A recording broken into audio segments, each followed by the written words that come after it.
We are back with Tate Time on Wednesday, February 22nd. This is a great day. It's 2:22. Woohoo! Alright, so on Tuesday morning, Julian's mom served 16 gallons of orange juice during breakfast. So 16 full gallons of orange juice. The question is, how many cups are in 16 gallons? So this, we're starting a new chapter with our problem. So we've been practicing with fractions and things like that. Now we're going to be working on conversions. So this problem is all about converting or changing from gallons to cups. When we do a conversion, we're getting the same equivalent measurement, it's just with a different unit.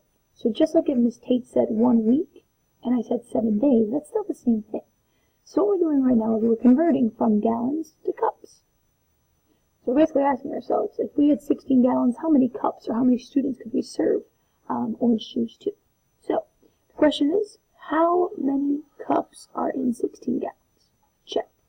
This problem is really just checking that you can change from gallons to cups. So there's not too much information. We have 16 gallons, and we know we're changing that to cups. That's all the important information in here. Let's draw a diagram or picture. So I know that what I know in this problem are the gallons. And I need to find out the cups.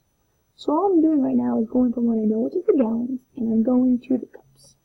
And I know that a gallon is bigger than a cup. So I know in 1 gallon there's a certain amount of cups. I can actually go to my reference materials, which all of you guys should have in a nice, beautiful orange paper that Miss Tate printed for you in Mr. Dupree's class. It should look like this. We can go here, and we can try to find our measurement for this. So I know that orange juice is capacity, because I can say how much can fill in a cup. So we have the capacity right here. It's in this section. So I can see that 1 gallon is the same thing as 4 quarts. And then I said that 4 quarts, and in 1 quart there's 2 pints, and in 1 pint there's cups. So we have to go from gallons to quarts, from quarts to pints, and from pints to cups. Luckily, I remember an awesome thing that my teachers in the past have showed me about the gallon man.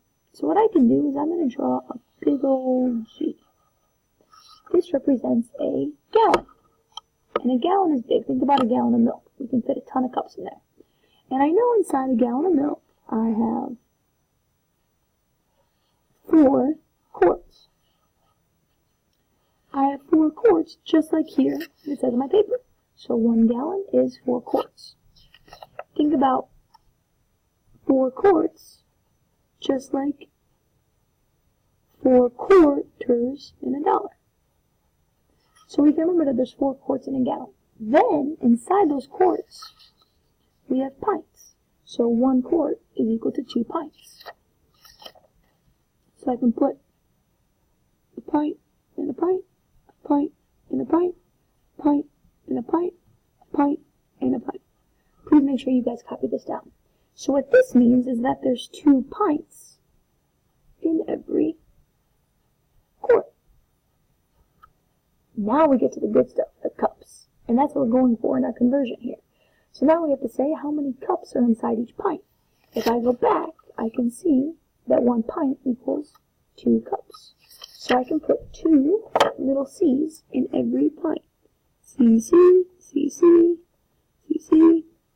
And I can put 2 cups in every pint. Okay?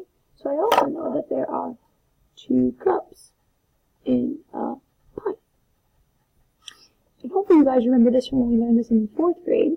There is a Grand Hotel, and at the Grand Hotel there are 4 queen beds. That's where the quarts come in. And on each of those queen beds there's 2 pillows. 2 pillows, 2 pillows, 2 pillows, 2 pillows. Don't be mature and think pee-pee, okay? And then on each P there are 2 cups. And if you ever go to a nice hotel, there's always chocolates on your pillow. So on every pillow there are 2 chocolates.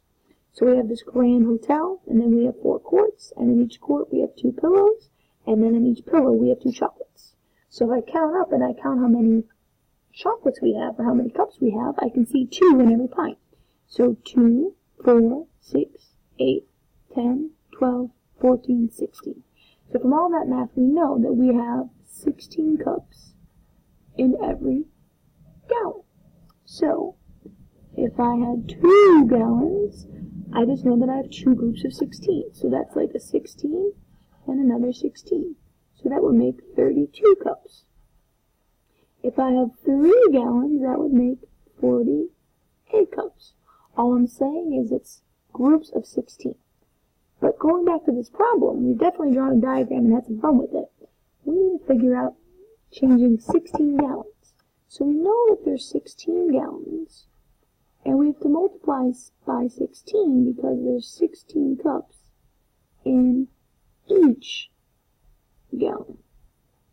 So we're multiplying 16 by 16 because we have 16 gallons, and we know that there's 16 cups in each gallon.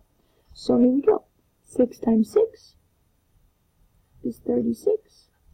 6 times 10 is 60, plus 3 more, that's 96. I can put a 0 in the 10's place. Sorry, 0 in the 1's place because I'm going to the 10's place. And now we're doing 10 times 6, which makes 60. And 1 times 1, or 10 times 10 is 100. I can add it up, and I get 6. 15, remove the 1, 256. So that means that there should be 256 cups in my 16 gallons. Let's make sure that I did this correctly. I look at my diagram. I put 4 quarts, 2 pints in each quart, 2 cups in each. So that makes 16 cups total. 16 times 16. 6 times 6 is 36. 6 times 1 is 6 plus 3 more, 96. Move over to the 10's place. I know that 10 times 16 is 160. Add it up. 256. Fantastic. So, that morning, Julian's mom poured out a whopping 256 cups of orange juice. So, I can take my time and make sure I bubble in carefully. This is what we need to be awesome math problem solvers. Taking our time and really checking our work and going back. Faster is not smarter.